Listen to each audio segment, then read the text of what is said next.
And this episode's a hard one to thumbnail because it's sort of it's unlimited people talking or a big blue light, which is fine, but When I saw your thumbnail, I was thinking you needed to do the graphic of the Enterprise with the bubble.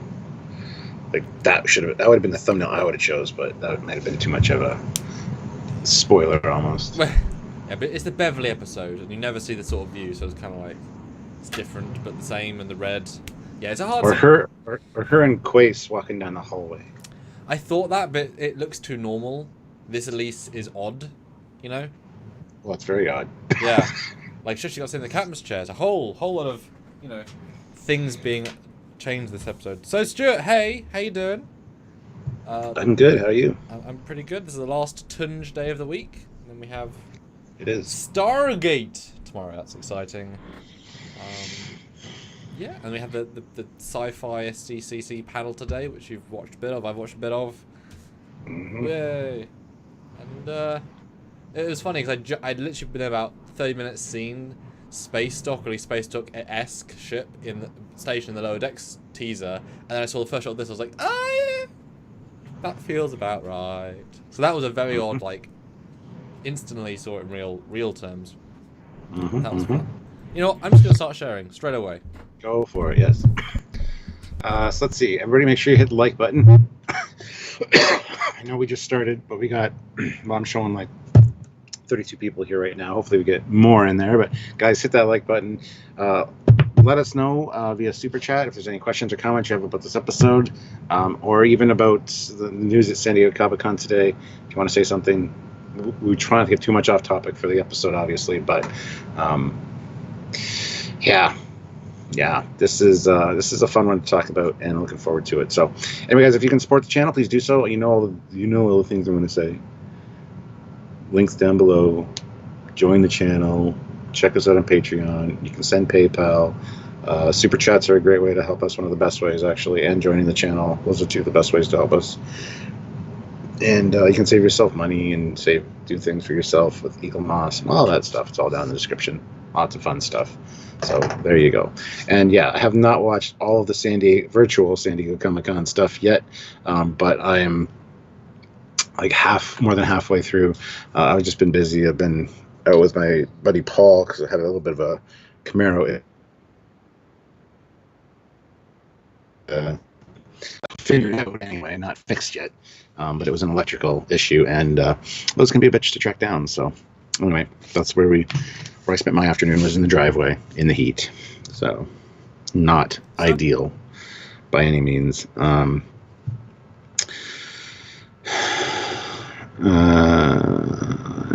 yeah, so we already got 3 super chats, which is great. Thank you. Good to see you, Olivia.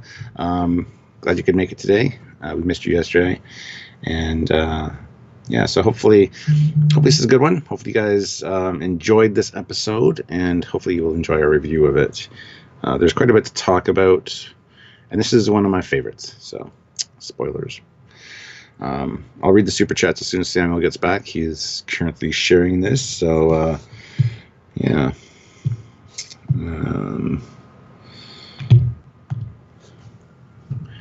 Just wait for Samuel now.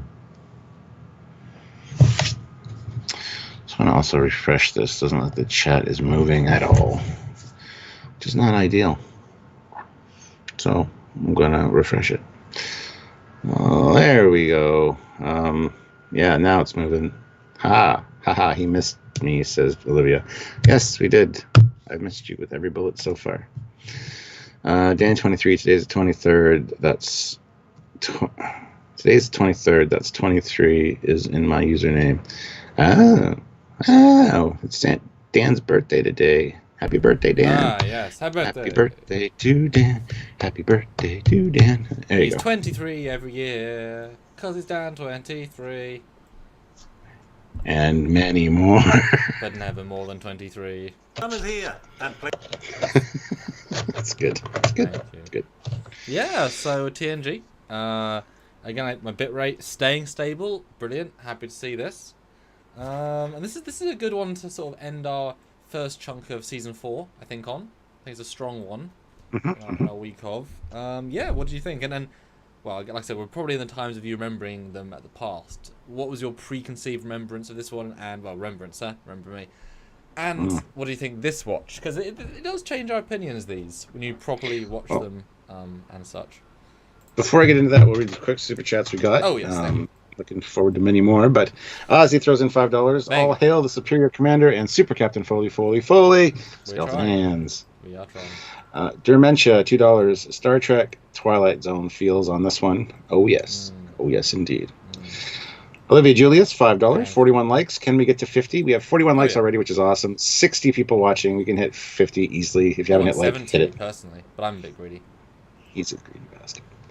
TNG 2K7 puts in $5. This one is definitely a creepy one for Dr. Beverly. I like this episode. That's a great segue into what I was just about to say. This has always been one of my favorite episodes. I remember watching it the first time thinking, what the hell is going on? Because it is quite interesting. And then, you know, on subsequent rewatches, it's like, this is what it's like to be crazy. Like, could you imagine being in that situation and having this happen to you and not knowing what the hell is going on?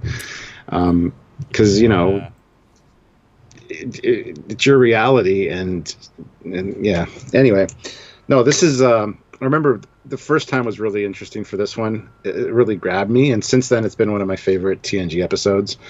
This one is, when it's on, I'll always watch it. I just love this one. For many reasons. I mean, you get to see Space Dock a few times. Not the Space Dock, not Earth Space Dock. Starbase 113. Or 133. 133.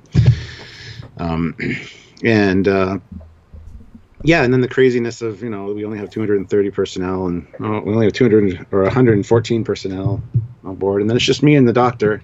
And then it's just the doctor. It's craziness. And it's barely even the ship. Yeah. So it's a good episode. I really enjoy this one. So that's what I remember, and that's my thoughts after watching it again. Yeah, this is one of the ones I've definitely seen more than most. I think this episode it both suffers and benefits from more than one watch. You can never recapture the vibe of the first time round, because when you watch it a second time, and this time round I was really looking for stuff, it's absolutely incredible that 14 minutes in, 1-4, they're down in engineering, and Wesley explains the plot. And once you realise that you're on second viewing, you're like, oh wow, there we go. Like it's very well written. They literally explain it point for point. They go one step to the side because you don't assume, you know, it's Galen, not her, or whatever his name was. And so I never caught that in a rewatch. So that was really fun. But that's why. Thank you, Quace. But it's not as good as the first watch. It's very different because you watch it from a totally different perspective. But it's very, very different. I love the way that the actors, mostly Patrick Picard in the last third, has to, the energy of him and Beverly has to be radically different. Of course there are two people. Remember that time against the Borg I was assimilated, you came to get me? Yeah, I thought the same thing at that moment. Remind him about being Locutus. Does he remember that? Yeah. Were the Borg so brave, a thing? Beverly. Did everything yourself. What? But the way he has to act and the chemistry is beautiful in that. I think, weirdly enough, Wesley is underserved. Even though he's important here, he doesn't act that well. He acts okay, but he's not shining, and he should shine this week. So that I thought was a bit of a missed opportunity. But the pace is great. The ending's great. Traveller, it's unusual to see a character come back, and you know, I'm sure the guy never thought he'd contact it again. So it's really kind of fun to see him full makeup again, full costume again, as if nothing changed. That doesn't really happen in this sort of time period of Trek, so that was really cool. And fun fact, he almost got the part of Data. Yeah. So he was almost Data to run. And now after fourth season, it's like this is a very successful show at this point. It's like, yeah, getting called back to be the Traveler again must have been awesome. So, yeah. Yeah, it's, like I say, it does suffer, I think, a little bit from the second watch because you're 5 steps ahead of everything. And so it's a lot slower. Whereas the first time around, you're really in it. I remember feeling the feelings. And also, I think it hits you better again once you know the first scene talking to the doctor friend. It's the dialogue hits you over the head so much, like, oh my god, if only I miss people. I get so sad. it's lonely when people disappear forever. Like, it's really over, but the scene's saying, remember this in your subconscious because it'll be important to the vibe in 20 minutes. So little things like that. Again, second watching totally change it. But it's good. It's a really. I think as a sci-fi concept, it could be any show. It could be Stargate. It could be Star Wars. It could be Battlestar. Less Battlestar. But it's so well utilized here, and it being Beverly was the best choice. She's so human in this, and while she never necessarily excels in the sense, she plays the part perfectly. Because how do you excel in a constantly similarly nervous? You know what I mean? It's the same sort of thing. Whereas like when Picard is being tortured by a gull, whatever, that's a very varied performance. Like, you know what I mean? But she does this perfectly. Like, she absolutely raised the challenge. The fact that she's in probably like 37 minutes of 45. I mean, she's almost in every scene up until the last like third. She's in every scene. It's amazing. And the best thing about it too is sure, the other characters aren't very much, but I love the explanation for it. They're not there. They're just gone. So it works with the plot. It's not like they're on the ship and just not doing anything. And one thing I didn't like very much about this one was Riker. Riker's attitude seemed a little bit snarky. He gives her the side eye at least once, and then when Picard from the ready room says Riker return to Starbase 133, his response is like, "Yes, sir."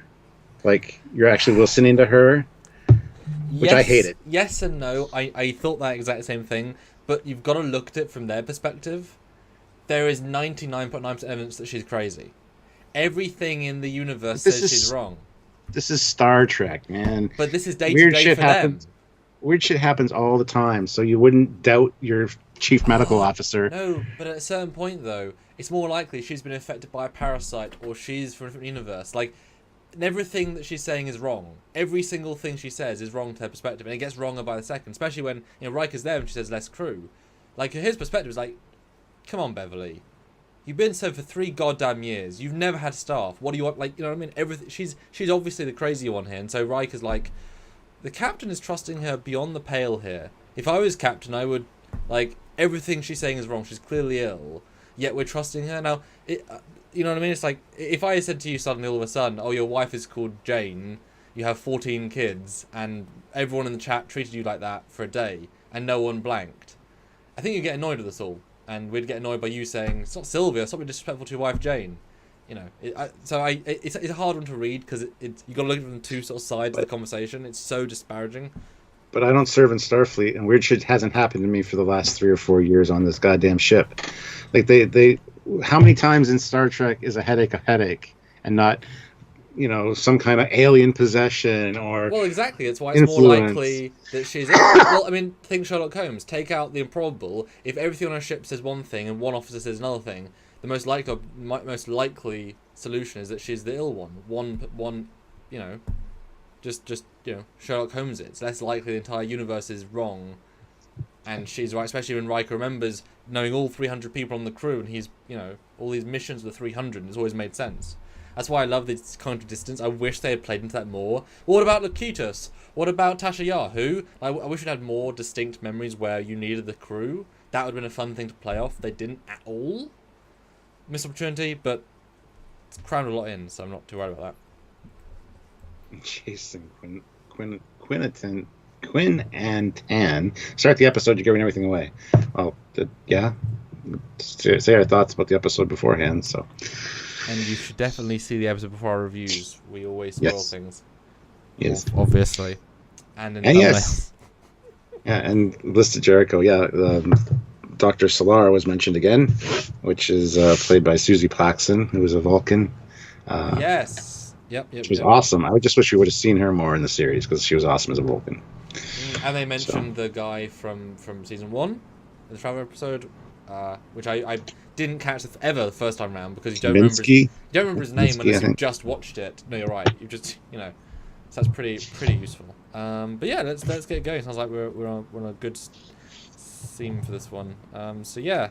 Starts with although one negative I'd say with this episode is that, and I thought this based on your screen caps, I thought you'd use the standard definition version. It's quite a mucky episode. It's not well restored.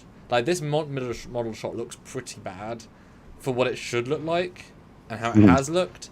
and a lot of the close-ups are really blurry. They shouldn't be. So I think this one they might have had some mistake, like some problem with filming. It was just too dark, or something about it is wrong because it's just a lower end remaster. And I went back to my Blu-rays, and it's still not as good as it should be. So sorry for the screen caps, but I think it's just this episode. Best I could do. Oh sure, Anyway, yeah, so they're at Starbase 133, and she's talking about, well, we got the Chief Medical Officer's log, first of all, and her friend Dr. Dalen Quace is coming on board. He's returning to his home planet of Kendra 2. Even though he's human. But I guess that's kind of nice. Yeah. From a different non-Terran planet. We get the greeting in the transporter room, and the whole, thanks, Orion. My pleasure, Doctor. Yep, important it's stuff. not like I was doing anything else. Although they explicitly say it's a very, very busy transporting people in and out, and yet we see them in the umbilical. So, he must be really special to get exclusive one-on-one beaming rights when, like, it would have been nice if they had 5 other people. Like, it was a busy, barking. That would have made it better for O'Brien to have forgotten. Yes. Yep. Because I do like that point though, where they're like, I can't believe that O'Brien might be lying. Yeah. Like, was he influenced by something? Is this a conspiracy? Yeah. No. Oh. Yeah. Right. Yeah. Good enough. But it would have been. I think that's the point. They should have kept the facade going. Have more people. Like that would have. For what it's worth. What I also find interesting about this scene is that he is old. Now, Really he's not just old in the sense of he's a physically older man they've hired, but in the Star Trek world, if he looks this old, he looks older than Patrick Stewart in Star Trek Picard, I think it's fair to say. Yeah, I would say so. Although he's got more hair, but that's just whatever. So this guy, who's still just a commander, that shows you don't have, as you get older, you don't always become an admiral. This guy is plenty older than most people on this ship. He might have started his career at 50 in Starfleet. Well, no, exactly, yeah, sure. Yeah, absolutely. But it's an interesting choice to pick such an older chap, and the way he's walking is like, oh, poor guy. And did you notice his uniform's a different colour as well, for some reason? Because you can't say it's the lighting, because they're in the same lighting. Like, they're being lit from the same source, and yet he's wearing teal, she's wearing blue. Like, they're distinctly different shades, which is weird. This has more of a green tint to it. Yeah. Which is fine, because in Wrath of Khan and stuff, McCoy's turtleneck is actually a light green for medical. Yeah. So it could just be a different branch of medical, but it's just a different material. I assume he's wearing like a brand new, season 3, and she's wearing now her 2-year-old, been washed a lot of times. Because it's just weird. There's also last episode there was 2 people in different reds, and it's like, but you're being lit the same. There should be no difference in red here. You see the same thing with Worf, Geordi, and Data sometimes in the same scene, same shot. Yeah. Just different, but yeah, it's fine. Yeah. So yeah, he's saying how his wife died. It was time to leave his posting there. He'd been there 6 years. Time to move on. Not everything's different. When you get older, you realize that all the people, they die, and he regrets not spending enough time with them and all that. Yeah, so. It's actually a pretty poignant scene that holds up beautifully today. Like it hits you over the head with the message of the episode, but it's genuinely like, yeah, well said. It's saying that my wife died. I'm done with my posting. I've done my bit. Couldn't sleep in the same bed. It's a genuinely well written scene. I wouldn't be surprised if this guy was actually a widower, and just tapped into it because he does it so well. Like for his little tiny bit of screen time, he delivers a very credible performance. So well done him. Wilford Brimley. Yeah. Diabetes. He looks a lot like Wilford Brimley. I'm just saying. But yeah, then we got the whole thing down in engineering. Geordi's kind of pissed. Is your experiment over yet? I need my warp engines back now. Yeah. Almost isn't good enough. Yeah. Do you want to be the one that explains when the captain says engage and we just sit here? Yeah. It's good. It's good. It's not like Geordi's kind of in a bit of a huff right now. So. Yeah. It's a good little thing. And it's all going well played because you instantly know, oh, Wesley, yeah, same, you love him. And then Beverly walks in, and it's such a weird edit, obviously on purpose, but she says hi to him, and the thing, and then she goes, but they never show that she's gone in the instant. They let it linger, they have that conversation, Then when he looks over, she's gone. But the way it's played, easy enough time for her to say, "Oh, okay, he's busy," walks away. But if you watch it, the way he moves, she would still be standing there 100%. There's no way she could have walked out in the time. So it's a very well done idea, because again, once you know, you see it. If you don't know, you don't see it. You just feel the weirdness. But I literally had to think, she was there a minute ago, wasn't she? Because the editing is so interesting here. And like I said, once you know... Oh, sorry. No, I was going to say, and I remember the first time when she just walked away. What? But yeah. No, it's good, because like once you know what happens, you're like, this is the moment. Like, you don't realize it's this literal. So yeah, it's clever. It's good. I don't know if I get the flash, and then they run a diagnostic on the warp drive systems. Everything's fine. Static warp shells. I've always remembered static warp shell. Yeah.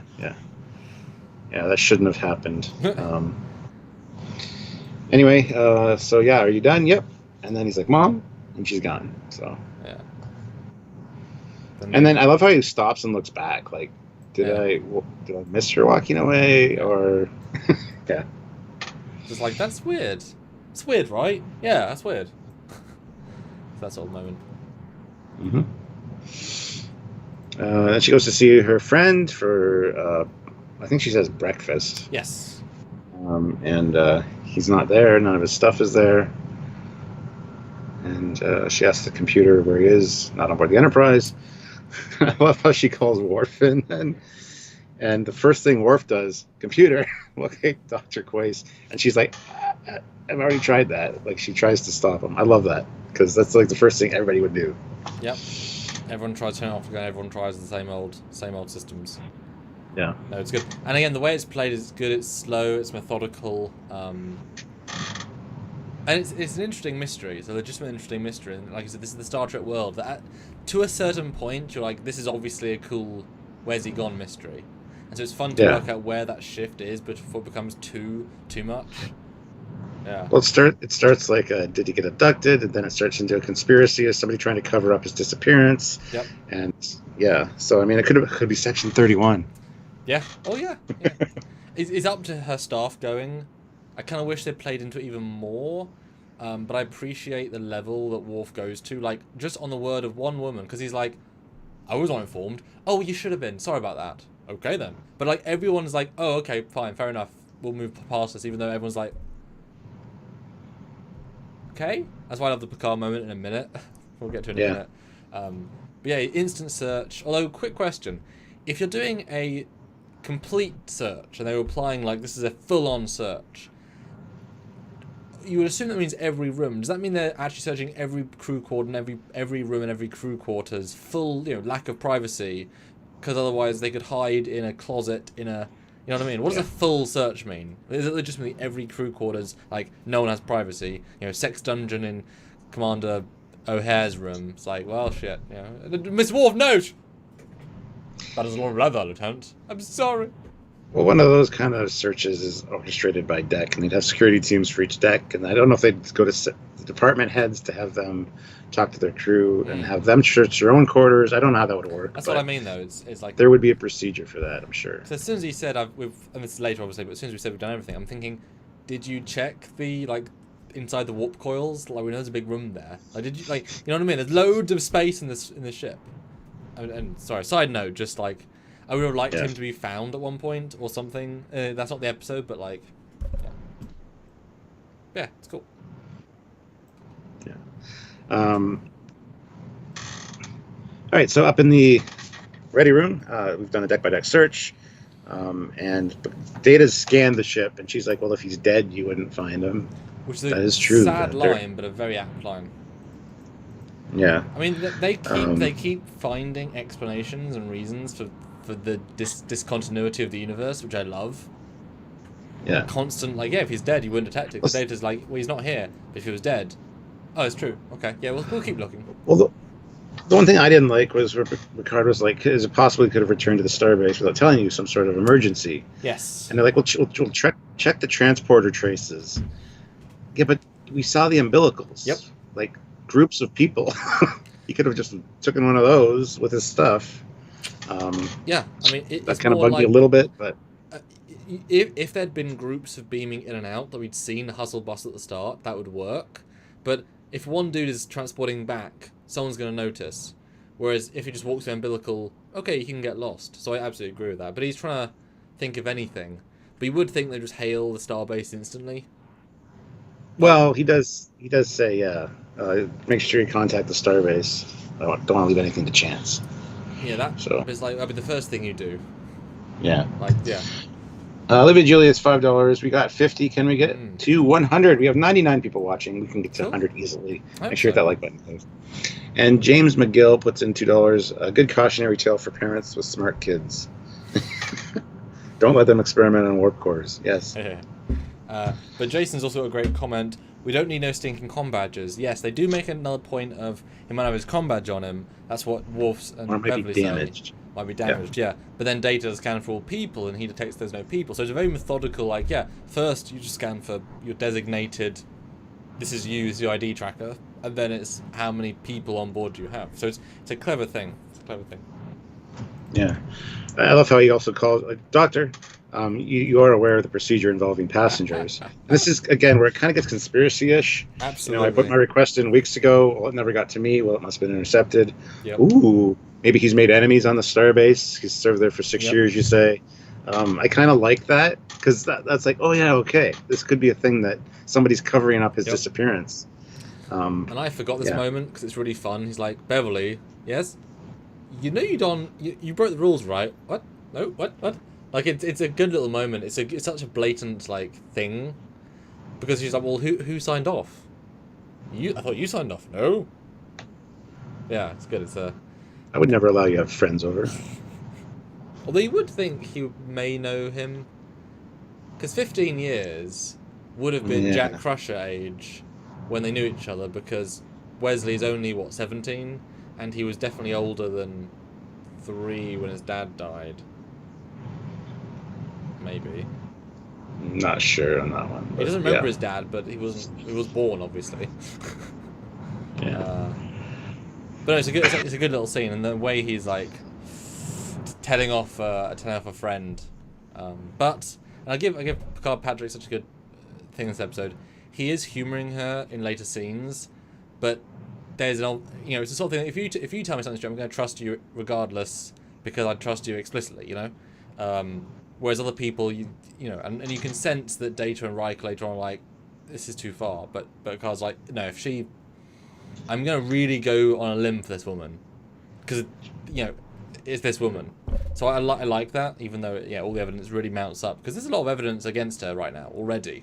It's there is no trace, there is no anything. Because have they discussed about not being on the starbase either yet? It gets next scene right away. Yes. Yeah. They walk out of the ready room and it's there's no record of him. I've tried all different phonetic spellings of his name. She spells it out for him just in case. I love how condescending that is. 150 different variations, and you have to anyway. And there's no record of him, anybody like that serving in Starfleet. No birth records, and it's like, what the hell? Like, this is getting weird now. It escalates so quickly, because that's like, oh wow, he's deleted from everything. Huh. Mm-hmm. And then she says, I interned with him on Delos 4, known him for 15 years, and he was basically my mentor. Yes. And he says 173 phonetic variations. There you go.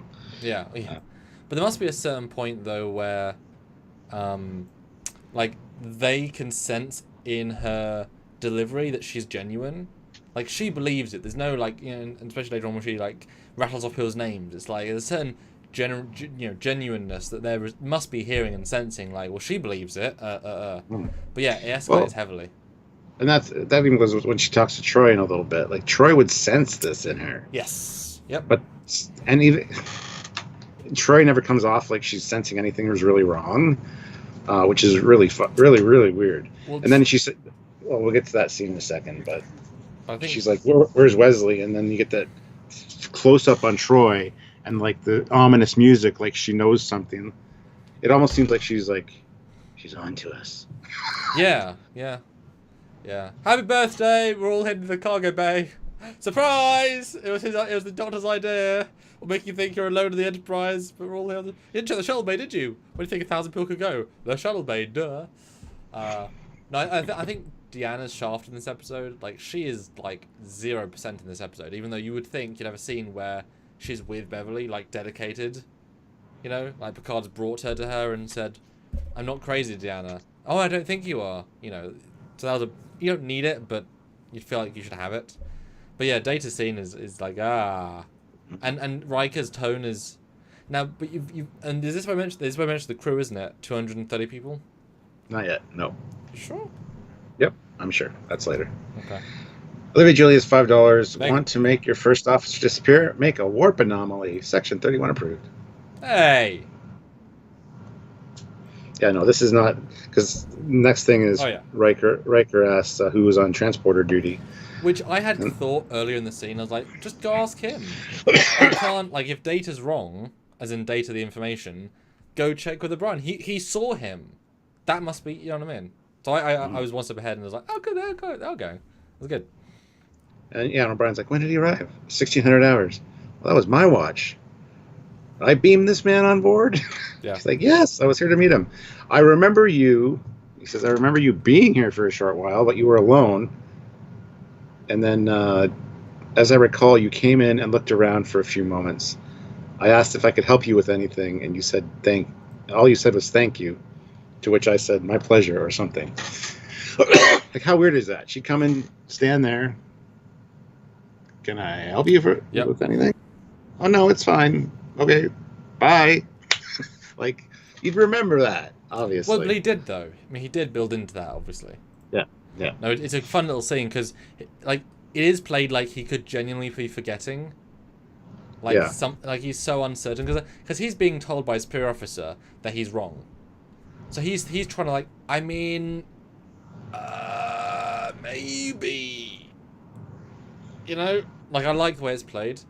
And like she says in a minute, you know, he could be, there's something wrong with him. I mean, that's an easy way of covering the tracks, get rid of his memory as well. But I do still wish there had been more parties coming and going. I think it would have added to the scene, you know? Yeah. Because the fact that he's so old, and so, you know, it's like he's very memorable. You would remember him. Yeah. Or even have another transporter technician in the room with them that's standing beside O'Brien like he's training somebody. So his attention's on them, but kind of diverted at the same time. So it could be that, you know. Russell Archer, $2. Would have been nice if they mentioned the bluegill here. The bluegill. Oh, the little conspiracy things. Yeah. They could have mentioned a lot of things. The first thing that popped into my head when they were both on the bridge was Locutus. Yeah. Remember a few weeks ago when you were a Borg? Like, anyway. So we get the scene with her and Riker in the turbo lift, and Chief O'Brien might be lying. And Riker's like, well, he believes what he says, and there's no transporter trace for Dr. Quaice. So if the records have been tampered with, it's a possibility. We're gonna look out and run a full diagnostic on Chief O'Brien. Is what she says. Which is weird. I know she's making a joke, but it's a weird, like, just say it in medical terms, not in tech terms. He's not a machine. Weird choice of script there, but yeah, and the way that Riker is, he's very standoffish. Like, he's either not having a good day, or he's thinking she's. Well, it ends with him getting off on the bridge and saying, I'm going to check replicator logs, because 18 hours is a long time to go without eating. Yep. See, they are trying everything. Trying to help. Like, everything. This is the kitchen sink level of trying everything. You know, although we don't know what was in his box. That sounds dirty. We don't know what was in his luggage. Because, I mean, I just realised that would have been a fun, like, sub thing. What if in that box was a temporal mechanic juxtaposition machine or you know, food? So, you know, we don't know what he brought on with him. That would have been if it was a maniacal episode. Section 31 MacGuffin. Although, wouldn't that have been kind of cool if this episode happened again in season 7? Same guy or similar situation, and Beverly, but in this time it was. Her? Well, no, this time it's the actual box. That person is genuinely making everyone forget and making the ship die as a way of punishing Beverly for some side thing in her past, and she's like, not again. And it ends up, and we come back to the box. That would have been a fun little meta commentary. She's like, "It's a static warp shell," and they're like, "It's not a static warp shell." She turns it on, it doesn't work, and just Olivia Julius, $5. Please make your offering to the great O'Brien. He can beam anyone into space at his will. And then he gets bored down there, standing in the transporter room. Not piss off the O'Brien. Speaking of, next scene, he's in sick bay, and I feel fine, doctor. Yeah. I didn't see your friend, trust me. So then she asked for Dr. Hill and then Dr. Solar, and they're not on board the Enterprise. Nobody's stationed on board the Enterprise by those names. To which she goes and talks to the captain, and he's like, did they come aboard at the station? She's like, no, they've been serving on the ship for months now. For months. And 2 duty nurses, her duty nurses also don't remember them. So neither do their families. Apparently she contacted their families, and their families don't even remember them. I assumed the context of that as that they had families on the ship, and it was like, you don't remember your daughter that serves with me? What the hell? But it's same thing. I just imagine a really harsh scene of her going to someone else's quarters, and she's like, a 50-year-old, and it's just like, where's your daughter? Oh, I haven't got a daughter. What? The brief on this Brian scene, I love Colming's acting here. He's like, this isn't me, but I'll be here. And I didn't even consider that she has to be the one to when it was like in the turbo. He needs a full physical. I'm thinking, if you do it, you're the one who's like, if you're the one who's broken here, you're gonna fake the result. Like, you could mess up the results. And so he's thinking, this is a bad day to get detected by her. Like, she's not thinking right. Small thing, but I like the subtlety in the acting here is. And yeah, lose your entire medical staff. That's when it starts to get shifty. Of like, well, this is wrong. This is worse. You can't fake this. Yeah, it's cool. It's interesting. Luke Celeste puts in $10. Oh, thank you. Wow, thank you, Luke. They are exactly the way she believes they are because it's her universe. Yes. Yep. Yeah. So anyway, this is where Wesley says there's something down here you should probably see, and it could be connected with the disappearance. So then we go to the bridge scene, and this is where the replicator hasn't been used in his quarters. And so they're running an intruder scan at this point, and Worf gets kind of pissed off because Mr. Worf, check hull and shield integrity, and for any signs of intruders, closely monitoring all onboard sensors. And Worf's like, there's been no indication of anything. He does not sound happy. Nope.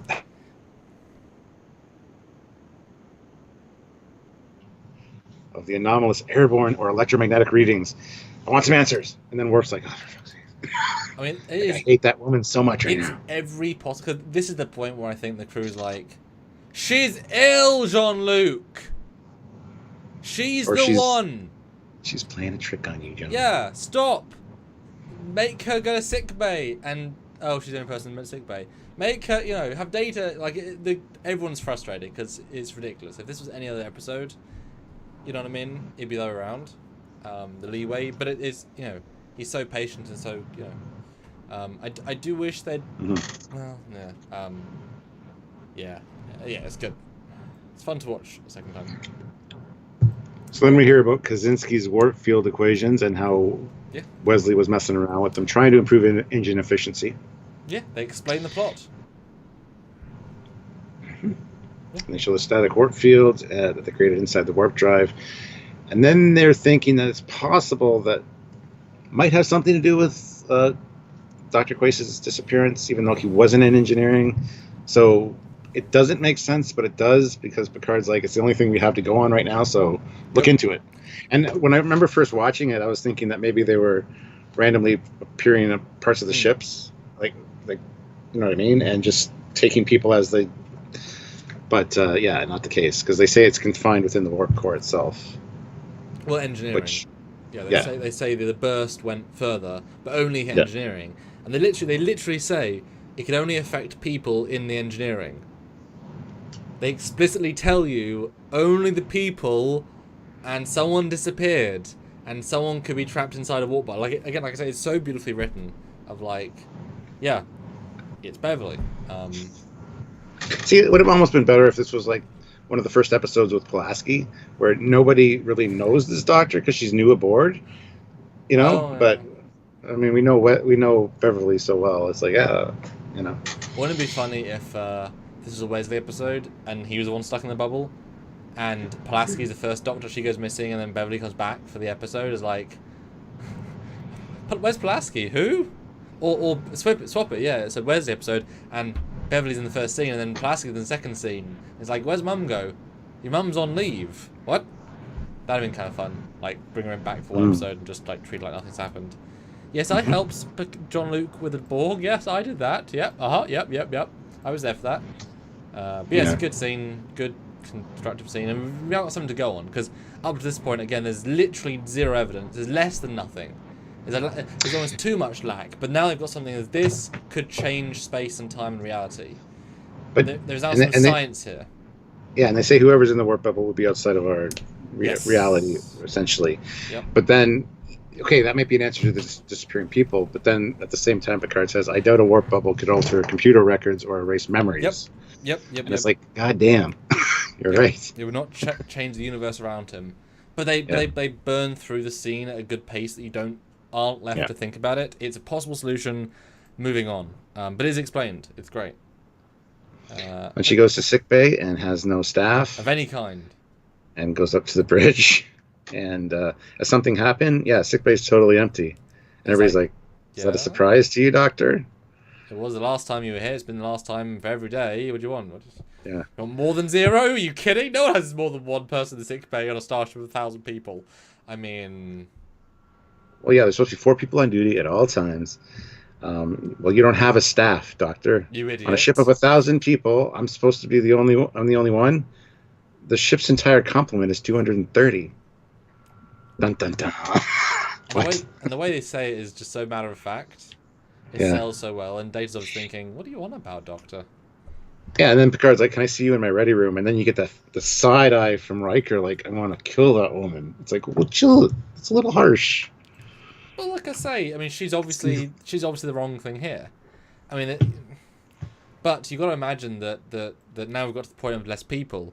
I would imagine that if the shifting reality is a bit more full on, that if he is living with people day to day, that he's a slightly different person without the memories of all the people he's interacted with, and so he might be a less nice person because of the last couple of years of his fake memories, you know? Because he feels different this week because things are changing, you know? Yeah. Christopher Rollins, 203, referencing the cage. I thought the same thing, but they said 230. But yeah, I thought the exact same thing when I heard that number. Yeah. Because that was 230 that the Pike's Enterprise had.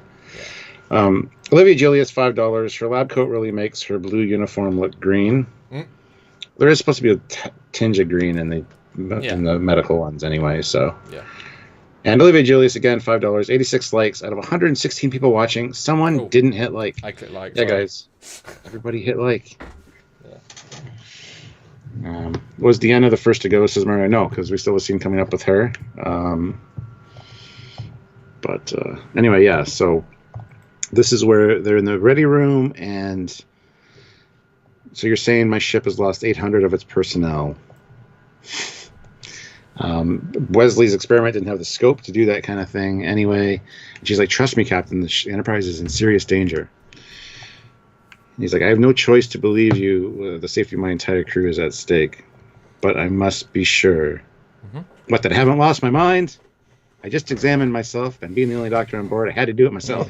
And all she has is elevated adrenaline, which is understandable in this situation. So, it's a great scene because he is absolutely humoring her now. Yeah, he's like, "Yes, Doctor. Yep. But I'm still gonna, it's great. But it's still, at the end of the day, he does do all the steps that she still recommends. They do change course back to Starbase, whatever. He is, taking at her word. But it does feel now the tides have turned, and now he's humoring her, which I like. And she even says, "Yeah, I'll talk to Troy because I know that's what you're going to say next. But Captain, please return this ship to Starbase 133 for full diagnostic." Yeah, I also get the sense, and that's when he says, "Mr. Riker, return," yes. and you get the very very snarky, Yes, "I sir. sir." I do get the sense though in this one scene that Gates is infusing into it of, I might actually be crazy. This is a lot. I might like there's just that twinge of yeah. But her overriding need to help is obviously saying no. If these 900 people, 800 people were real, I have my duty to save them. So that is overriding her. Obviously, she's wrong here, based on everything that's around her. So I it's a good little fight within herself. It's almost like a future imperfect episode where it's like things aren't quite right, and it could be something like that. But Yep. So then she's down in sickbay doing her thing, and that's when one of the portals opens. And I remember seeing this first time around going, okay, is that what's showing up and everybody's getting sucked into it? Or, like what's going on here? Maybe this is the warp bubble that's bouncing around the ship or just randomly opening. Anyway, almost sucks her in and then disappears. Then we're up in the conference room, briefing room. And that's... Geordi's like, yeah, I've been looking around sickbay for the last 2 hours. I've done all this shit. Even crawled around in the life support ductwork. If there's a vortex there's no evidence. Yeah. And then they start talking about the warp bubble again, and could it be related? And even Picard says, could it be floating around the ships, perhaps? And no, sir, the bubble was definitely contained in engineering. I mean, every possible option here, Yeah. And you also do get a sense, the way they're filming it from this point onwards, the ship does feel less emptier, darker. Just a bit, Like the way they're pulled out from these people, the way there's sort of like empty space, It's a subtle change, but it's effective. And everyone feels less real. I mean, they are less real. They aren't real people, And so there's a slight little bit of, I don't think Geordi acts very Geordi in this episode either. So then we get Data coming in saying his level 1 diagnosis is done. He's also, they've also responded. Other ships in the quadrant have responded to their queries. The Wellington is only Federation vessel in the sector. Normal operations. Ferengi ship within communication range also reports nothing unusual. And then she said, or Beverly says, are all members of the crew accounted for? I thought she was asking about the other ships. I thought so too, yeah. But right away, Data's like, yes, Doctor. There are 114 people on the Enterprise. So it's down from the 230, just like not that long ago. And then she counters back something we've all thought. But what about all the empty space? Deck after deck of empty space. All the rooms. Why? Why is the ship so big? And he's like... Transportation of colonists, diplomatic missions, emergency evacuations. Yes, thank you, Mr. Data. Yeah. We get the point. But it's like, yes, Mr. Data, but why are 30 of your decks empty? That's a lot. It's a bit more than normal. Yeah. And even here, Riker gives a look, because Picard's like, yeah, just have security confine all non-essential personnel to their quarters. And he's like, ugh. Well, I can help but think there that non-essential, what, the 10 people are non-essential? I mean, everyone's essential by definition. Everyone is like one guy, the janitor guy, the fish tank guy. Like, there's only one guy. That's why, when you see anybody in this episode from now on, it's like, oh, that's one of the 114. And if you include the entire bridge crew, because Worf doesn't exist at this point, but if you include all the bridge crew that still exists, that's like 9 people. That's already, a 10% of the crew is the people we know. Spoilers. We don't find out Worf exists, or it doesn't exist till right now. Right now. Yeah. Not a band account, $2. This erasure must... Nope, sorry, you went out there. Sorry. Oh, not a band... This erasure must be how Michael Burnham feels. There you go. That's what I said. Olivia Jolie's $5. We got to 100 likes. Can we get 25 more? Hashtag make Olivia pay. Hashtag go into the light, doctor. Hashtag trust the force crusher. Hashtags are stupid. Yeah, it's funny how she could have just got out of it way earlier if she just went through the light first. You know, so she would have done a lot earlier. What would you? I mean, that's pretty terrifying. Yeah. But I'm just saying it's interesting that is the way out very quickly. And guys, do super chat your thoughts, comments. This is obviously an enjoyed episode by lots of people, so let us know what you think, and we'll read it out. We have to. Ozzy Maderos, $5. Yeah. Now Mr. Worf is gone, the Klingon that doesn't smile, skeleton hands. Yeah, because she's like, I'd like Lieutenant Worf to program onboard sensors to monitor all personnel. If we catch the moment that they... And Picard's like, I'm sorry, whom did you say? Or, big guy, never smiles. The Klingon! And everybody's like, mm-hmm. I would have loved Data to have said, sorry, Doctor, there's no active Klingons in Starfleet. Yeah, I was waiting for that line. Yeah, it's good. But she, at this point, she's like, yeah, of course he's gone. I mean, most people are gone. Duh. You know. But then we get the Deanna scene, so Deanna's still around. Deanna's cameo. I need you to tell me that I've not gone completely mad. Don't evade the question. Well, then ask me when I can answer. Well, so says the fact that you can ask that implies you're not. Yes, yeah. I've delivered babies that no longer exist. Nobody remembers them. But I can see all their faces clearly as I see yours now. And then it's brought up about a conspiracy. What if it's not a conspiracy? What if it is just me? And I've delayed a mission, frightened a lot of people, including myself. And she's like, so what? You've acted in the best interest of your ship and crew. What more could you ask for yourself? And she seems very friendly. And then she's like, oh my God, Wesley. Where's Wesley? And then as she leaves, yeah, like I said, there's a close-up on Troy, and she's got that, like, suspicious look. I hate that part. Yeah, two things. One, when she says, I know worried a lot of people, all I kept thinking was, well, a lot less than you would have otherwise. What, we're down to 80 now? Yeah, okay. All 32 of us, yeah. Can the entire crew meet at the bridge? There's like 6 people. Have I worried all of you? Yes.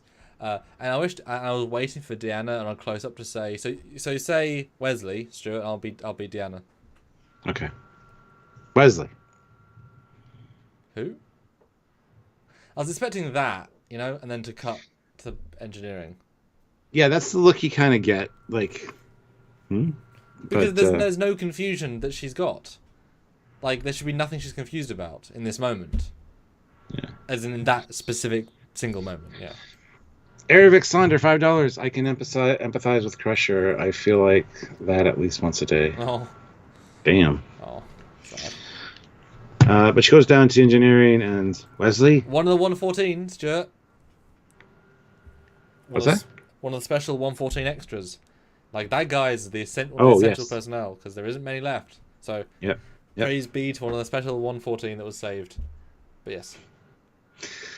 So Wesley's fine. And then she's like, we don't have much time left. Is there something with your experiment? And he's like, it's there. I can't figure out anything else to do with it.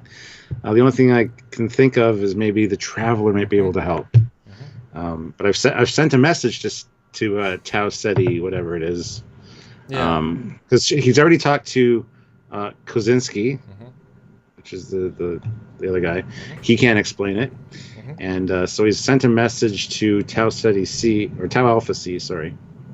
But it's far away. It's going to take a while for a response. But that's the only other person he can think of that might be able to suggest a solution. Yeah, 3 days there, 3 days back. Don't just love interstellar communication and not real-time holographic communication. Would really make this episode redundant. And I gotta say, this is a genuinely strong moment. When these two are reunited, you're like, oh, he is alive, phew. And the editing is really good, as suddenly she turns a corner. And I think you are led to believe in the edit that, of course, there'll be something here. Like, you're given that security blanket, and then it's instantly just ripped off you. You're like, wait, what? Oh. Yep. It's a gut punch, a legitimate gut punch, even when you know it's coming. And then they recreate the exact same scene, the exact same pose she was in, the way she says Wesley, like hoping that deja vu, he'll show up again. I like that. I like that a lot. Real gut punch, which then leads us to the Enterprise bridge, And Ugh, it's with his little bald head. All he sees is his little like, bald head. oh, hello, Doctor. Are you okay? Am I okay? Yes. How are you controlling the ship? Oh, the computer does 99% of the work. I just sort of sit here. I do it every day. I get bored and I just play Pong on my pad. It's like, what? The one thing that kind of bothers me here Yes. is she says, are they all gone? Troy, or Riker, Troy, Data? Wait a minute, let me guess. You've never heard of any of them. And then he says... I've never heard of Mr. Will Riker. I've checked the computer for Will Riker. Yep, I cannot find any evidence of Will Riker. What, did you check in the 2 seconds since you said it? Yep. Because you didn't. Yep. No. So that kind of bugs me a little bit. But Slight continuity goof. I'm assuming there's a context that he disappeared between Worf and there was a scene cut out, maybe. yeah. Because I mean, if it's that gradual, you can quite. Because I mean, I feel there's a slight inference that there's more between, more conversations. But yeah, it does feel a bit like you know what's going on at this point. I think it was the audience, or at least mostly. But I like her. I mean, this is a long little scene of her just rambling, talking. But the fact that she talks about everyone, it makes you feel like this is our crew. You know, we like everyone in this ship. And she's telling us, and it's emotional. I kind of wish Patrick was giving us more, because he's just like very stoic. He's not good in this scene, I don't think. But that's because, I mean, I don't even know how you would rectify the universe in his, like, what is he possibly picturing his world as like? You know, 3 years ago I was assigned a ship with my ex-girlfriend, sort of, and for 3 years every mission has been, you know what I mean? There's no way you can make this make sense. So I think at this point there's like a blue screen in Picard's brain in the universe. It's just like it can't process. It's like Future Imperfect, like you said, where they're asking computers like, okay, I've thought about it. Let me talk for a second. It's not that literal, but I think there's just nothing, you can't rectify it. So it's kind of very, you know, but I give him credit for being very status quo, where she's being so flamboyant, and he's just like, Doctor, you're not well, but we're still gonna help you. You know, you're yeah. Even goes on one knee like she's a child. Such a nice touch. And because this is in her brain, and because she was thinking about missing people or whatever when this started, and she's creating this universe, I think it does say a lot that it's actually Picard that's the last one. Ooh. That disappears. We would think it'd be Wesley, but well, she's known Picard a lot longer. Yeah, and her brain's riding over the logicalness of it. Like the captain's always there, right? But anyway, I would actually have loved him to be there the entire time. Like saying, of all the people in her universe, of her life, she would miss Picard the most. Because she loves him in her own way. She's known him longer. Yeah. You know. Yeah. I still would love to have had Wesley be his son as a reveal in season whatever. I think that would have been that would have made that make even more sense. Like their bond is even more special. Like, and him disappear within the fog, I think could have been kind of cool. Like he sacrificed himself because, like I said, it's her not fantasy, but it's her brain creating the universe. So why remove everyone? You know. Yeah. But yeah. Not a band account, $2. Everyone is away, like COVID-19 quarantine days. Yeah. I love how he says at one point, "Well, we've never needed a crew before." Oh my god, I love that. This is when I was thinking, okay, what about the Borg? Yes. Beverly, you fire torpedoes, I'll maneuver.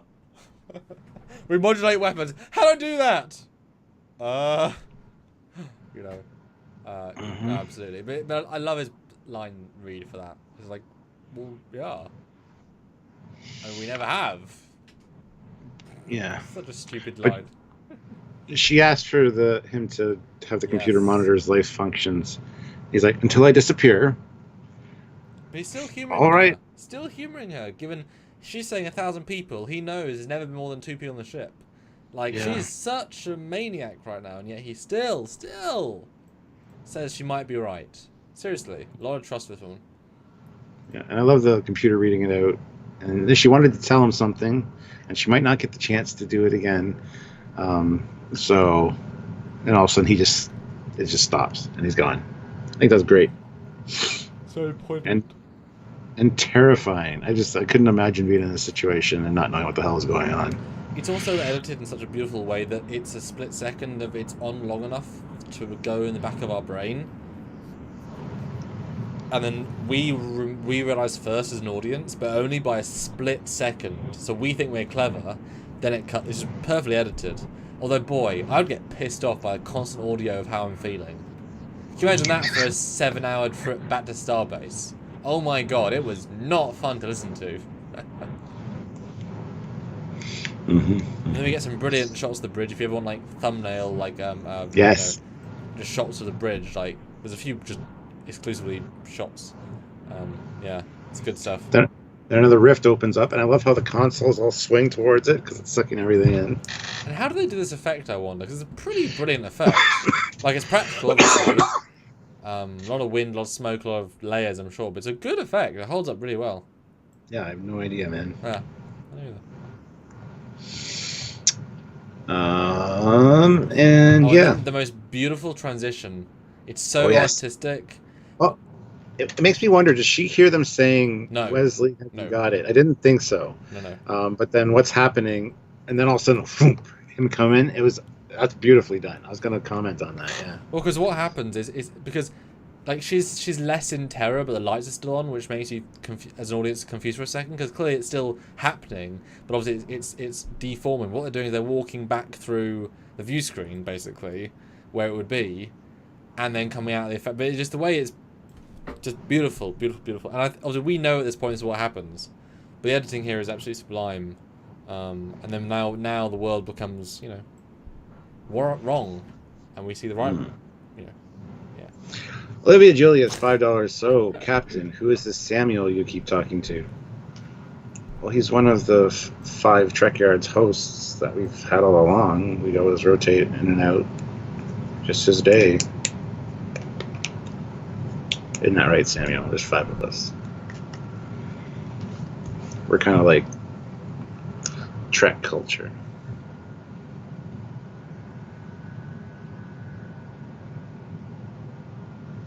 What, you want me to keep going? With what? What are we talking about? What? You're still here. I know you're still here. Anyway, so, yeah. Anyway, so Wesley loses the static warp shell. And Geordi's like, damn, I'm sorry, Wesley. Lost his mom. I wish I had a co-host for these damn shows. Anyway, there's no way to get her back down. It's all over Wesley. Or it's not over Wesley, sorry. Then the Traveler phases in. There's still a way. I feel like it should have somebody to talk to.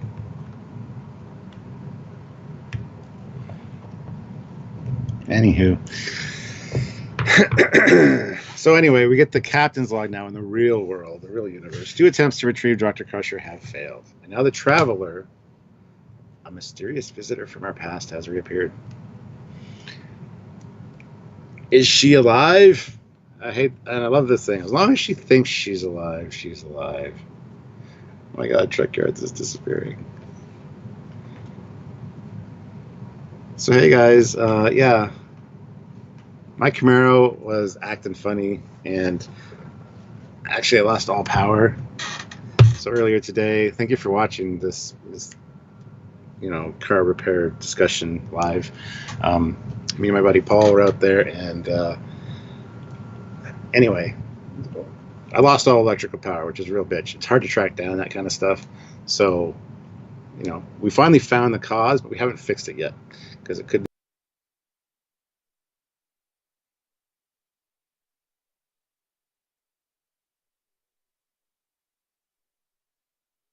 $5. 2 times in a row I made Samuel leave the set. Okay. That was good. I wish I would have known before. Yes. Yeah, well, I didn't realize I was going to do that until I did it, but that was. I know. That was good. I wish I had more elements, because that's actually pretty dramatic. And you must, yeah. Because I muted you about halfway through, so there was just black for about. Yeah, I was slowly watching it fall away. I'm like, oh yeah, let's change the topic now too. Oh, and someone says nerds. Yes. Wish I was more prepared for that, because that would have been a lot funnier. If I know. It was. I was like, oh, take the L cars off, and then just do it on platform. All of a sudden, Trekyards is gone. Yeah, Trekyards never existed. I wish there was less of a delay on the stream because you would have got it quicker. I really wish that because it was. Yeah. Yeah. Sorry. Yes. Anyway, the Traveler's here, guys. Yes. And he's like, his answer is, as long as she thinks she's alive, she's alive. Then Riker being a dick yet again. What the hell does that mean? And this is the real world now. Yes. I don't know. He's just kind of an asshole in this episode. It's like somebody shitting his cornflakes in the morning or something. Fair enough. But yeah, Traveler's here. It's weird how he's both memorable and also dull at the same time. Do you know what I mean? It's weird. Yeah. Yeah. But yeah. Talks about realities and tripping, you know. She determines the shape of and form of the universe she's in based on what was happening at the time she got trapped. So, but now you get the co-host, the real co-host episode is Majel Roddenberry. We get the Majel and Gates show as they talk to each other for the next 5 minutes, and she just basically tears the scenery apart. Yeah. No, it's good though. Yeah. I like the way she. I mean, it's hard just to talk to the scenery because you do the entire next 4 scenes by herself. She does it great. She does it great. Good for her. Yeah. Luke throws in $5. Dang it. And that is why I like watching Trekyards. I just wish we had planned out beforehand. It would have been better. Anyway. Yeah. So, yeah, she's trying to figure this out. And she's the only member of the crew, apparently. And Computer, I love how she says, what's the crew complement? You. Yeah. Right. Great. Thanks. If this were a bad dream, would you tell me? That is not a valid question. Like hell, it's not. Yeah. Olivia Julius, $5. 112 likes. Come on, hit like before this episode disappears. That's good. So she asked what stage she was reported aboard. Stardate sounds right. She says, how many? Is there more than one Enterprise? This vessel is the 5th starship to bear the name USS Enterprise. Currently the only one in service. Not the 6th. I know the other one was not officially the USS Enterprise, but still. Anyway, mission to explore the galaxy. And do I have the necessary skills to complete that mission alone? Negative. Then why am I the only crew member? I got you there. It's like she was trying a Kirk maneuver to try to talk the computer into killing itself.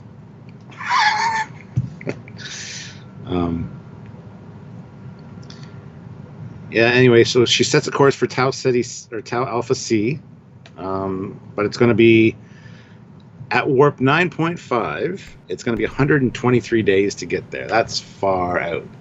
It's far out, man. Woo. And I love that because distance is important in Trek.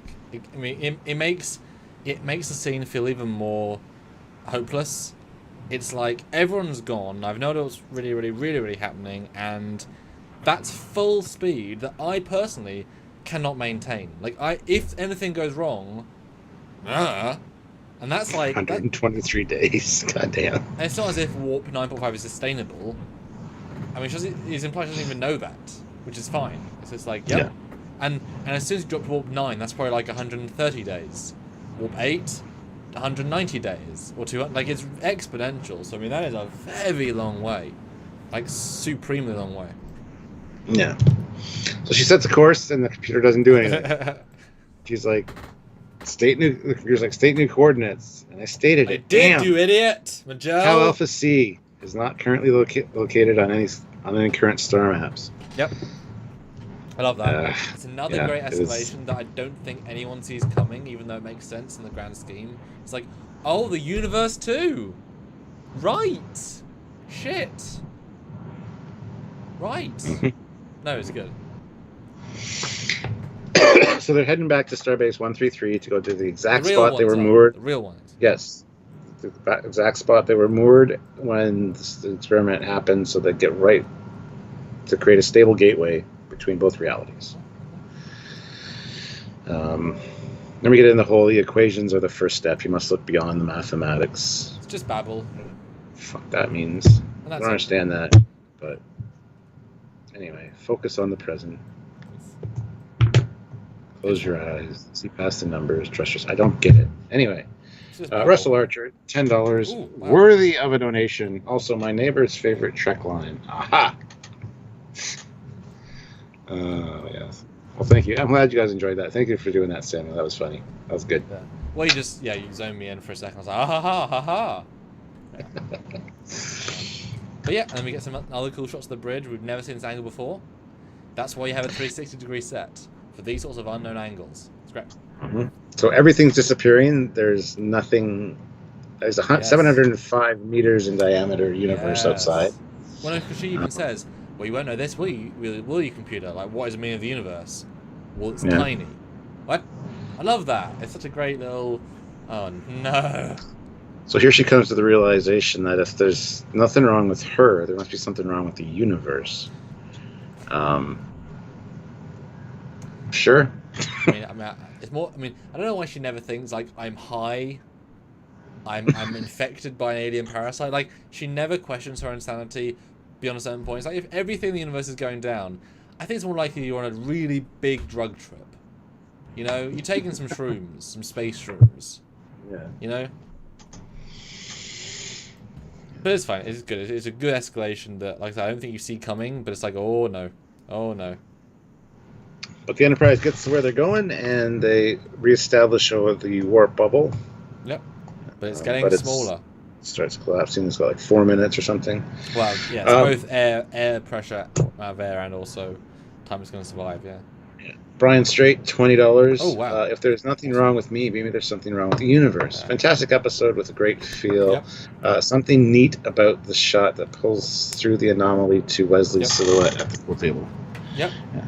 Now, she asked for a graphic representation of the universe. We get the waveform that is the static, the warp shell. Yes.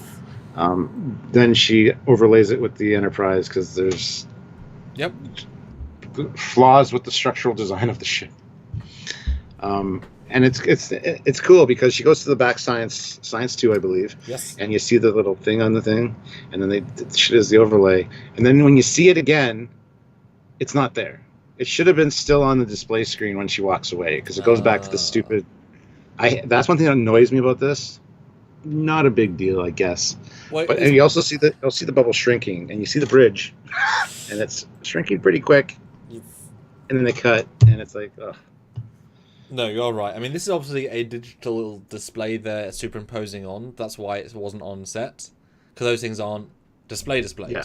So that, yeah, I absolutely agree. The way, literally, if the bubble's like this, the bridge on the top. And if you watch right to the second that they cut away from it's disappearing, it would hit the bridge within seconds. Yeah. Like there's... And yet she's on the bridge, we know, in all dialogue, for another 2 minutes, 10 seconds. So you've got a minute left. Like, there's no way that scene makes sense. But also, another little genuine... Oh, yeah, sorry. I'm going to say the bubble is contracting at 15 meters per second. So that's pretty quick. Yeah, I mean... Anyway. Yeah. But then this is a genuine issue with the logic of the episode. As soon as they zoom in and show the front of the hull, there's an outline of the ship. But that outline doesn't exist because the computer only thinks the universe is this. The computer would never think there was that outline. The computer should not show an outline and just be confused by...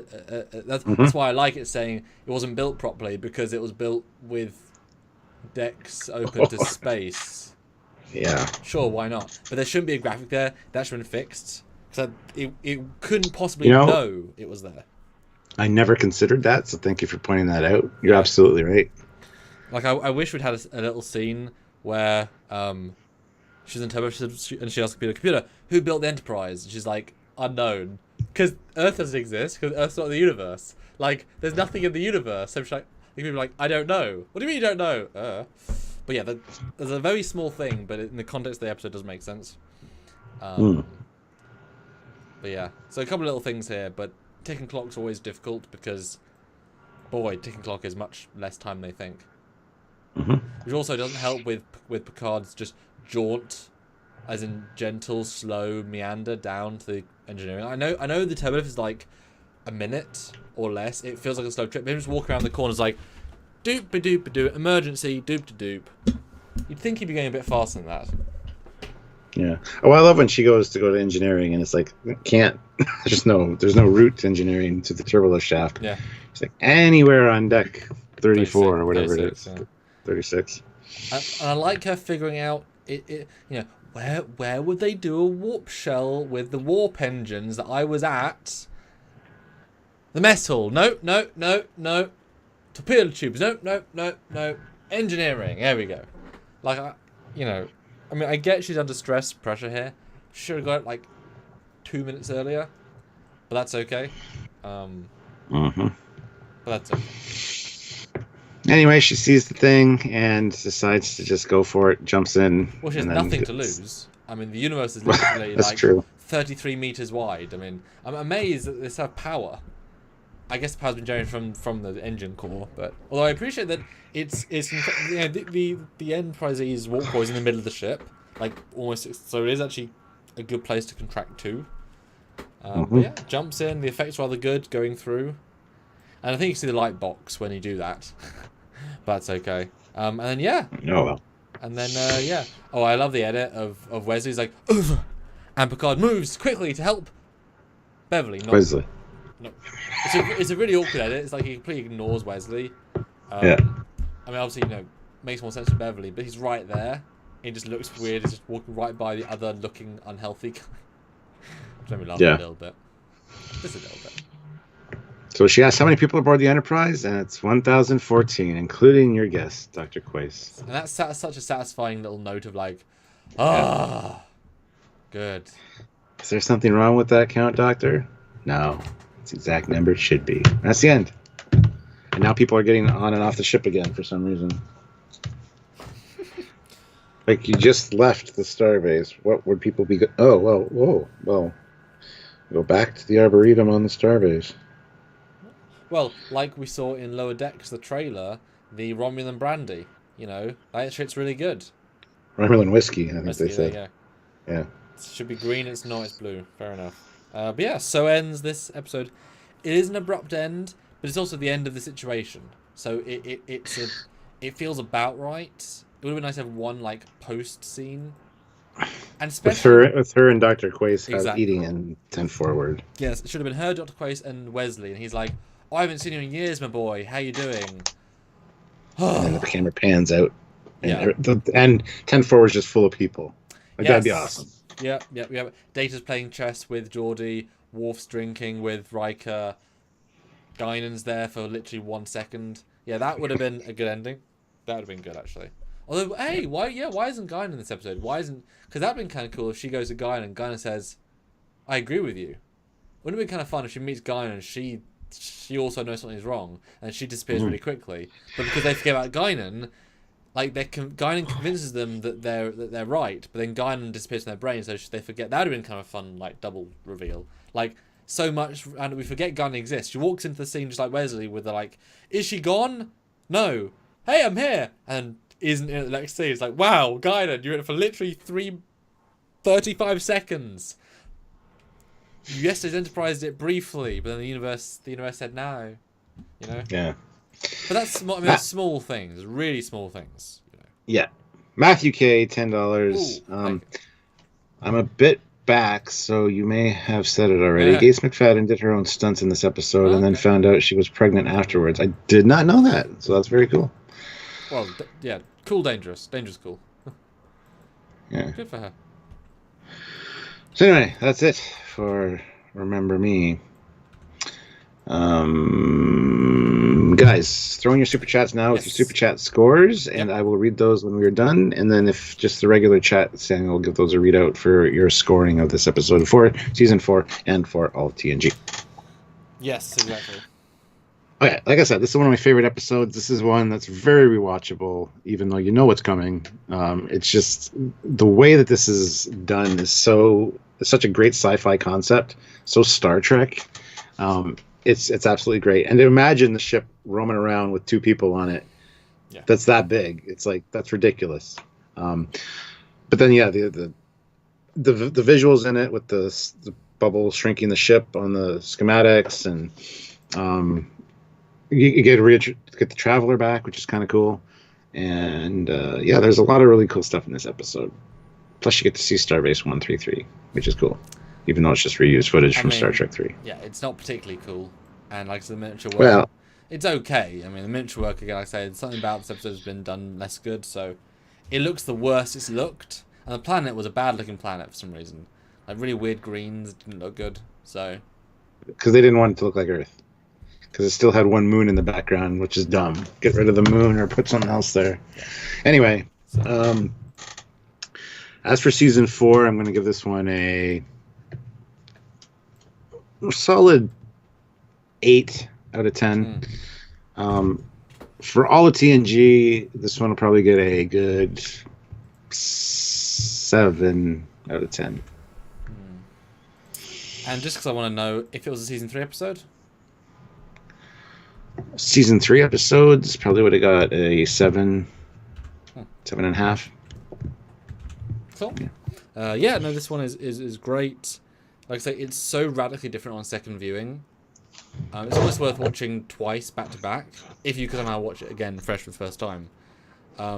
It somewhat like last week. It never quite gets exceptional, but the difference being is that this is the slow burn of madness, and it escalates at points that are abrupt.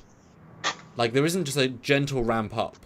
1,000 to 100, 100 to we've lost Worf. It ramped to nobody. So it keeps you on the seat of your chair, seat of your pants the entire time. So it's very unusual. But Gates carries it beautifully. Picard carries it beautifully. It really gives you a great window into, again, the Picard-Crusher relationship. How much he trusts her. Like, beyond everybody in the crew, pretty much. Like, he will go to the ends of the 700-meter universe for her. No further, but thank you. So you're so funny. Thank you. That's really fun to see. But like you said, Data feels a bit off this week. Not a lot, but a little bit. Geordi definitely does, and Riker definitely does, and Worf a little bit. So, but like you said, if it's a conspiracy, if it's an alternate universe, you need those other things. If you had Chipper, Riker, and happy, I think that all works well for this week, except like I said on second viewing, where you're like, why are they so dickish? I don't know. No one knows. Yeah, Riker's really off in this episode for me. There's a few episodes where he's just a little bit gruff, and anyway. I'm wondering if it's because the actor had a bad day, like he was dealing with something. Maybe. That's such a easy done. Score wise, I think this is a better all TNG than season 4. I think it holds up as one of the better overall stories. So I'll say for all TNG, it gets an 8. It's top tier. This season, it's so tricky. I don't know what's in this season. It's definitely top tier as well, but I'm still uncomfortable where to place it. We're not there yet. I would say it's better in overall Trek than it is in this season. So I'm going to say for this season 7.5, but I'll reserve the right to change it when we get to the end, because it might be... It's at least top 5. I don't know if it's top 3, but it's very good. And as a sci-fi concept, it's a beautifully done concept to execution to acting, And for season 3, I would give this a solid 8. Season 3 as well. Like, this would be absolute top tier. Top 5 of this is Enterprise. Just very different, Yeah, so great episode. Really, really well done. We'll see. We got super chat wise. We got Olivia Julius for $5, 125 likes. Can we get 150? Dudes. Hashtag make Olivia pay. Click this it. Episode is really phasing Wesley. Because he's phased in and out. That's good. Olivia Julius with another $5. I give this a 4 out of 5. Who's the Samuel icon you talk about? Never heard of him. That thing you can't find puts in $10. 7 out of 10 for both the season and all of TNG. 10 out of 10 for Trekyards. Thank you. And James McGill, $2. Enjoyable episode. 9 out of 10 for season 4. 8 out of 10 for all of TNG. There you go. Yeah, I love this one. And I don't think it wraps up really quickly. It's like the perfect place to end it. Almost, but the situation's done. Like it should have had another scene. I think that would have been better for it. Yeah. But that's not to say it was, like at least have the guy back. That was weird. Yeah. Well, I kind of appreciate they didn't give us that final beat of, or is she really out? That would have been easy to do as well. Like there's still no Galen, whatever his name is. Dalen. So close. So yeah, some non-super chat scores. What do the other people think about this episode? Well, we don't know get a super chat. Okie dokie, I'll stop talking and 5. let you talk. If I keep talking, then you come with super chat, and they paid for you to talk. So I'll stop talking now. $5. So read the super chat, Stuart. The Easter egg is: do you remember Dr. Dale in Doctor Who? Wow, that's our audience right there. They are the. Sorry, I won't read any more super chats. I'll let you talk now. Give me some scores out of the chat. Do it. Do it now. Okay.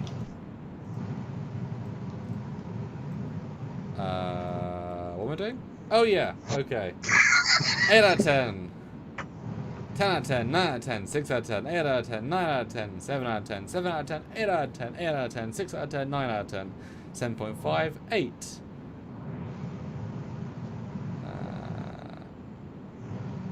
Yes. So yeah, that was a review of a show that I do every other day, you know, talking about Star Trek. You know, there's a few seasons. It's a pity they never made more than Star Trek Next Generation. You know, the 60s show, the 80s to 90s show, and they never had any more. But we still love it. You know, me and the audience. You know, I've been doing this show by myself for 5 years now. It's been a good time. Lonely often. I mean, it's pretty ballsy, I think, to review in a black void. A lack of any visuals. It was a really bold choice by me. You had to learn the episode by heart. You had to really, but I think it works. You know, you've stayed with 5 years. The Black Void. You know, the Black Void of Trekyards. It's real special. Oh my God, Stuart! I remember you. You're so memorable. Remember me, baby. Ah, yes. Hi, guys. That was good. 9 out of 10, 7 out of 10, 8 out of 10, 8 out of 10, 8 out of 10. Everyone likes it. Guys, 4 more likes. 4 more likes I want to see. And then tomorrow, Stuart, pitch us what we're doing tomorrow. Because I'm excited for tomorrow. Be a whole different Tomorrow we're moving on to the wonderful franchise of Stargate. We're going to be talking about never said before his entire life. It's a new comment. We're going to be talking about season 1 because I'm like almost through season 2 at this point. Jesus. Which one are you up to? What just happened? And right? Yeah, what just happened in your universe, Joe? Anywho, I don't know. I wasn't here. So yeah, we're going to be having a retrospective of season 1 of Stargate. You get to ask me questions, what I think of certain episodes or plot lines or whatever, and I'll let you know what I thought.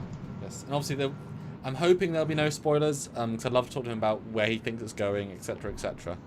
So Stuart might be looking at the chat less than me, so I'll be the guy that discusses that. But yeah, it'll be a fun chat, and hopefully you guys like Stargate and will tune back in. But yeah, cool. Thanks so much. Thanks, guys. Thanks for showing up. Thanks for not disappearing. We love you. Love you too. Bye, guys.